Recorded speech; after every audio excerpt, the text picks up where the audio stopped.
शैतानरजीम बिस्मिल्लाहिर्रहमानिर्रहीम। 7th class के प्यारे बच्चों, अस्सलाम वालेकुम व रहमतुल्लाहि व बरकातुहू। कल जो हमने नात पढ़ी है, आज हम उसके क्वेश्चन करते हैं। सवाल नंबर 1, नात किससे कहते हैं? जवाब, जिसमें हज़रत मोहम्मद सल्लल्लाहु अलैहि वसल्लम की तारीफ़ की जाए उससे नात कहते हैं। क्वेश्चन नंबर 2, हुज़ूर सल्लल्लाहु अलैहि वसल्लम को फ़ख्र आदमियत क्यों कहा गया है? जवाब, हुज़ूर सल्लल्लाहु अलैहि वसल्लम को फ़ख्र आदमियत इसलिए कहा गया है क्योंकि आदम अलैहिस्सलाम की औलाद में हुज़ूर सल्लल्लाहु अलैहि वसल्लम की ज़ात अक़दस है।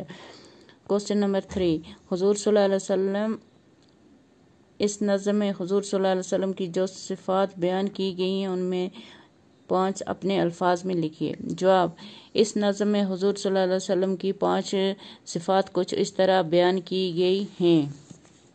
मशकें खोल दी जिसने असीरों की जो सच्चाई की खातिर दुख उठाता था, जो भूखा रह कर औरों को खिलाता था, जो वाली था यतीमों का, जो हामी था गरीबों का, जिसने फजल के मोती बिखेरे थे।